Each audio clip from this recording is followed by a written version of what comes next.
ఎన్నికలు సమీపిస్తున్న ఈ సమయంలో విడుదలైన యాత్ర 2పై తెలుగుదేశం పార్టీ కావచ్చు, జనసేన కావచ్చు నిన్నటి నుండి పెద్ద ఎత్తున నెగిటివ్ క్యాంపెయిన్ చేస్తుంది.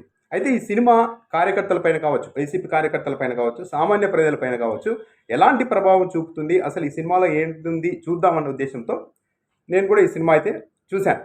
అయితే నేను ఒక్కనే వెళ్లకుండా, ఎందుకంటే ఒక పార్టీ కార్యకర్తల ఎమోషన్స్ ఎలా ఉంటాయి అన్నది మనకు నిర్ధారించలేం. కాబట్టి ఒక వైసీపీ అభిమాని జగన్మోహన్ రెడ్డిని ఒకప్పుడు విపరీతంగా ఇష్టపడుతూ ఈ మధ్య కాస్త అసంతృప్తితో ఉన్న ఒక వైసీపీ అభిమానితో పాటు నేను సినిమాకి వెళ్ళాను. చూద్దాం అతని మూడ్ ఎలా ఉంటుంది, సినిమా తర్వాత ఒపీనియన్ ఎలా ఉంటుంది అని తెలుసుకోవడానికి. అయితే ఈ సినిమా చూసిన తర్వాత అతడు బయటకు వచ్చిన తర్వాత చెప్పిన ఒకే మాట ఏంటి అంటే, జగన్మోహన్ రెడ్డి మీద అప్పుడప్పుడు మాకు కూడా కోపం వస్తూ ఉంటుంది, కాకపోతే ఎంతైనా మా జగనే కదా అని మళ్ళీ మాకు అనిపిస్తూ ఉంటుంది, అటువైపు వెళ్ళలేని పరిస్థితి కూడా ఉంటుంది. ఈ సినిమా చూసిన తర్వాత జగన్మోహన్ రెడ్డి అప్పట్లో ఎన్ని కష్టాలు పడ్డారు, ఎన్ని ఇబ్బందులు ఎదుర్కొన్నారు, ఎలా ఫైటర్గా మారి ఎలా సీఎం వరకు వచ్చారు, అవన్నీ ఈ సినిమాలో చూసిన తర్వాత మళ్ళీ గతమంతా ఒకసారి గుర్తుకు వచ్చినప్పుడు మా జగనే కదా అన్న ఒక అభిప్రాయం అయితే కలుగుతోంది అంటూ కాస్త వ్యతిరేకంగా మాట్లాడుతున్న వ్యక్తి కూడా మళ్ళీ సానుకూలంగా మాట్లాడే పరిస్థితి లాగా కనిపించింది. అంటే ఈ సినిమా వైఎస్ఆర్ కాంగ్రెస్ పార్టీలో ఉంటూ ఇంకా ఎవరికైనా చిన్న చిన్న అసంతృప్తులు జగన్మోహన్ రెడ్డి మీద ఉంటే వాళ్ళు ఈ సినిమా చూసినప్పుడు, ఈ సినిమాలో జగన్మోహన్ రెడ్డి ఎలా రాజకీయంగా పోరాడుతూ పైకి వచ్చారు అని చూసినప్పుడు మళ్ళీ పాత రోజుల్లోకి వెళ్తున్నారా, కొద్దిగా మళ్ళీ జగన్మోహన్ రెడ్డి మా జగన్మోహన్ రెడ్డి కదా ఎంతైనా అన్న ఒక ఒపీనియన్కు మళ్ళీ వస్తున్నారా అన్న అభిప్రాయం అయితే కలుగుతుంది. అంటే ఈ సినిమా అయితే వైఎస్ఆర్ కాంగ్రెస్ పార్టీ శ్రేణుల మీద అయితే తప్పనిసరిగా పాజిటివ్ ప్రభావం చూపే అవకాశం ఉంటుంది. మళ్ళీ వాళ్ళు జగన్మోహన్ రెడ్డి కోసం కాస్త ఉత్సాహంగా పనిచేసేందుకు కూడా ఈ సినిమా ద్వారా ఎంతో కొంత అయితే ఉపయోగపడే అవకాశం ఉంటుంది. అయితే ఈ సినిమాలో చూపిన అంశాలను చూస్తే చంద్రబాబు నాయుడును యాత్ర 1లో కంటే యాత్ర 2లో కాస్త నెగిటివ్ షేడ్లో కాస్త ఎక్కువగానే చూపించారు. చంద్రబాబు నాయుడు ఆలోచన విధానాలు ఎలా ఉంటాయి, ఆయన రాజకీయంగా ఎలా ఆలోచన చేస్తుంటారు, ప్రజలకు ఎలా గాలం వేస్తుంటారు అన్న దానిపైన కాస్త డెప్త్గానే ఈ సినిమాలో చర్చించినట్టుగా కూడా అనిపించింది. 2014 ఎన్నికల సమయంలో అప్పుడు అందరూ జగన్మోహన్ రెడ్డి గ్యారెంటీ గెలుస్తారన్న అభిప్రాయం అయితే అప్పట్లో విస్తృతంగా ఉండేది. అలాంటి పరిస్థితే ఉంది అని చంద్రబాబు నాయుడు క్యారెక్టర్ దగ్గర టీడీపీ నేతలు చెప్పినప్పుడు నాకు 40 ఏళ్ళ ఎక్స్పీరియన్స్ ఉంది, ఎలా ఓడిపోతారు అనుకుంటున్నారు అని తెలుగుదేశం పార్టీ నాయకులతో చంద్రబాబు నాయుడు అంటారు ఒక సీన్లో చెప్పి ఆ తర్వాత పొత్తులు పెట్టుకుంటారు. పొత్తులు పెట్టుకున్నా కూడా లేదు, ఇంకా ఇప్పటికీ జగన్మోహన్ రెడ్డికే అవకాశం ఉంది అని అన్నప్పుడు చంద్రబాబు నాయుడు రైతు రుణమాఫీ అన్నది అయితే ప్రయోగిస్తాడు. అప్పుడు కూడా మనల్ని నమ్ముతారా రైతు రుణమాఫీ ప్రకటించినంత మాత్రాన అని తెలుగుదేశం పార్టీ కార్యకర్తలే చంద్రబాబు నాయుడు క్రెడిబిలిటీ పైన పరోక్షంగా అనుమానం వ్యక్తం చేస్తారు. ఆ సమయంలో చంద్రబాబు నాయుడు క్యారెక్టర్ చెప్తారు, ప్రజల అవసరాలు ఆశలు ఉంటాయి, అవే మార్చేస్తాయి అని కూడా చెప్తారు. దాంతో రైతు రుణమాఫీ ప్రకటించడం, జగన్మోహన్ రెడ్డి ప్రకటించకపోవడం సాధ్యం కాదని ఆ ఎన్నికల్లో గెలవడం జరుగుతుంది. ఆ తర్వాత 2019 ఎన్నికలకు వచ్చినప్పుడు కూడా జగన్మోహన్ రెడ్డి నవరత్నాలు ప్రకటిస్తున్నారు, దాని ఇంపాక్ట్ మళ్ళీ మన పైన పడుతుంది అని చెప్పినప్పుడు కూడా చంద్రబాబు నాయుడు అదే పాలసీని ఫాలో అవుతారు. జగన్మోహన్ రెడ్డి ఇస్తానంటున్న నవరత్నాలకు డబుల్ ఇస్తామని చెప్పండి, ఎన్నికలకు కొద్ది రోజుల ముందు 10,000 రూపాయలు చొప్పున పసుపు కుంకుమ వేసేద్దామని చెప్పండి, ఎందుకు గెలవమని కూడా చంద్రబాబు కాన్ఫిడెంట్గా చెప్తారు. చంద్రబాబు నాయుడు తొలి నుంచి కూడా ఆయన రాజకీయ ఆలోచన విధానం అయితే ఇలాగే ఉంటుంది. ఇప్పుడు 100 మంది జనం ఉంటే 100 మంది మనల్ని నమ్మకపోవచ్చు మన మాటల్ని, ఎవరు ఆశపరులో అమాయకులో అవసరాల కోసం ఇప్పుడు హఠాత్తుగా 1,00,000 రూపాయలు రుణమాఫీ జరుగుతుంది అని అంటే ఇంకా మిగిలిన రాజకీయ అంశాలు అన్నీ పక్కన పెట్టి, రాష్ట్రం ఇది ఏంటి అనేది పక్కన పెట్టి వాళ్ళ అవసరాలు చూసుకునే వాళ్ళు కూడా ఉంటారు. వాళ్ళని కూడా తప్పు పట్టలేము, ఎందుకంటే వాళ్ళకి అలాంటి అవసరాలు ఉంటాయి కాబట్టి. చంద్రబాబు నాయుడు తొలి నుంచి కూడా ఇలాంటి వాటి మీదే, ప్రజల్లో ఉన్న ఇలాంటి బలహీనతల మీదే దెబ్బ కొడుతూ రాజకీయం చేస్తూ ఉన్నారనేది కూడా సుస్పష్టం.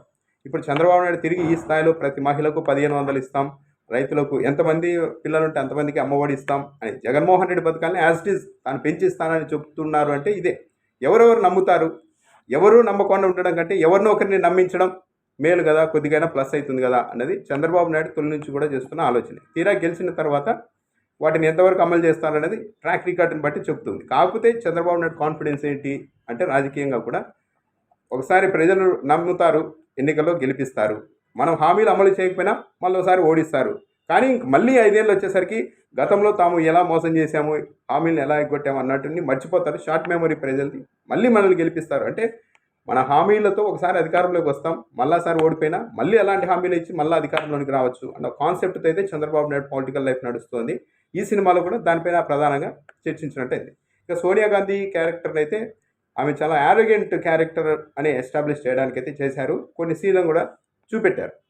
ప్రధాని మన్మోహన్ సింగ్ ఆమెను కలవడానికి ఎమర్జెన్సీగా వెళ్తే అక్కడున్న వ్యక్తి అపాయింట్మెంట్ ఉందా అని ప్రధానమంత్రిని అడుగుతారు.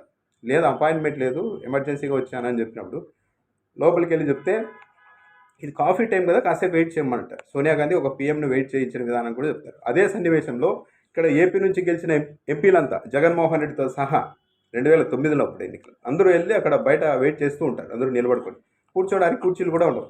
జగన్మోహన్ రెడ్డి అప్పుడే ప్రశ్నిస్తారు ఆ క్యారెక్టర్, ఇంతమంది గెలిచి వచ్చాము, కనీసం మనల్ని బయట కూర్చోబెట్టారు అడ్డాకూలీలాగా, ఏంటి ఇది దారుణం అని కూడా మాట్లాడతారు. అంటే అప్పట్లో నుంచే జగన్మోహన్ రెడ్డిలో ఒక ఇండిపెండెంట్ భావాలు ఉన్నాయి అని చూపించడానికి కూడా ప్రయత్నించారు. సోనియా గాంధీ పీఎంను కూడా అపాయింట్మెంట్ ఇచ్చేవాళ్ళు కాదు, అంత యారగెంట్గా ఉంటారన్నది కూడా చూపించారు. ఇక ఓదార్పు యాత్ర సమయంలో ఎలా రాజకీయం జరిగింది అంటే ఇంకోటి ఇక్కడ కనిపించేది ఏంటంటే జగన్మోహన్ రెడ్డికి సోనియా గాంధీకి మధ్య గ్యాప్ను బాగా పెంచింది వాళ్ళిద్దరి మధ్య కంటే మధ్యలో ఉన్న కాంగ్రెస్ హైకమాండ్లోని కొందరు పెద్దలే అన్నది అయితే కూడా ఈ సినిమాలో చూపెట్టారు.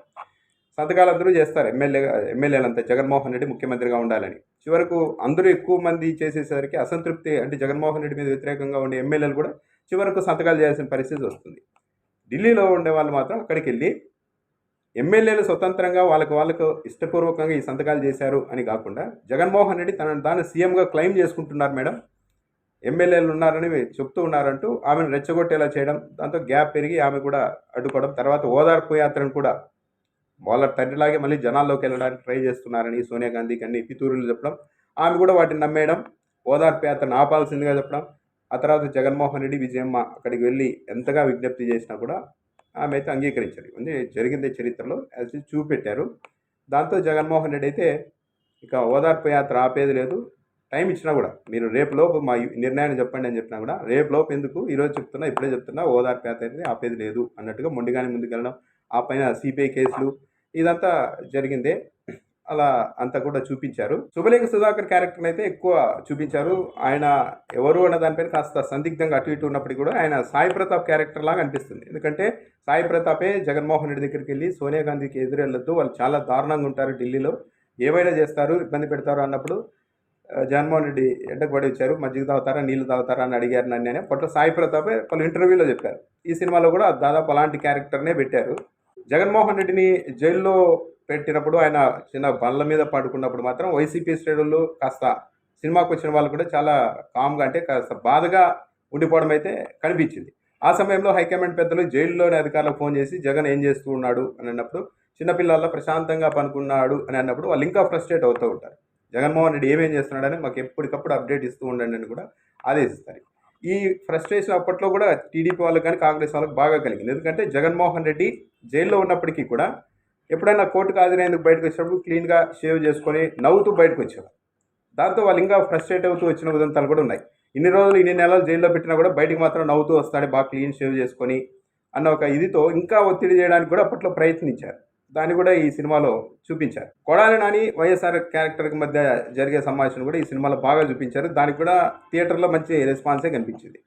తాను ప్రజల పక్షాన అక్కడ పోరాటం చేస్తూ ఉంటే కలెక్టర్ తనపైన కేసులు నమోదు చేశారు, అరెస్ట్ చేస్తారంట అని చెప్పి కొడాలి నాని, అంటే అప్పుడు టీడీపీ ఎమ్మెల్యేగా ఉన్న కొడాలి నాని వైఎస్ఆర్ వద్దకు వచ్చి విజ్ఞప్తి చేస్తారు. దాంతో నేను చూసుకుంటాలే అని చెప్పి కలెక్టర్కి అప్పటికప్పుడు ఫోన్ చేయడం, వైఎస్ఆర్ కలెక్టర్ని డీల్ చేయడం అన్నది అయితే చాలా ఆసక్తిగా అనిపించింది. అంటే కొడాలి నాని కోసం, తన వద్దకు వచ్చే కొడాలి నాని కోసం కలెక్టర్కే పరోక్షంగా ఏం జరుగుతుంది అన్న ఒక హెచ్చరిక ఇవ్వడం అన్నదైతే సినిమాలో బాగుంది. వెంటనే కలెక్టర్ కూడా డౌన్ అయిపోవడం అన్నీ బాగానే చూపించారు. సో ఓవరాల్గా ఈ సినిమా చూస్తే ఇదంతా అందరికీ తెలిసిన చరిత్రే కాబట్టి ఒకసారి మళ్ళీ రివ్యూ లాగా, అంటే ఈ సినిమా వైసీపీ కార్యకర్తల పైన జగన్మోహన్ రెడ్డి ఫైట్ ఎలా చేస్తూ వచ్చారు, రాజకీయంగా ఎన్ని కష్టాలు పడుతూ వచ్చారు అనేది మరొకసారి వాళ్ళల్లో చూపించడానికి, వాళ్ళకు గుర్తు చేయడానికి అయితే బాగా ఉపయోగపడుతుంది. అయితే యాత్ర 1కు యాత్ర 2కు ఒక్క గ్యాప్, చిన్న తేడా ఏంటంటే యాత్ర 1లో పాటల విషయంలో చాలా జాగ్రత్త తీసుకున్నారు. చాలా పాటలు మాత్రం చాలా హిట్ అయ్యాయి, చాలా ఎమోషనల్గా హత్తుకునేలాగా యాత్ర 1లో పాటలు అయితే ఉన్నాయి. యాత్ర 2లో సాంగ్స్ విషయంలో అంత ఇంట్రెస్ట్ తీసుకున్నప్పటికీ కూడా అంత పాపులర్ అయ్యే, అంత హత్తుకునే పాటల్లాగా అయితే కనిపించలేదు. అది ఓవరాల్గా అయితే.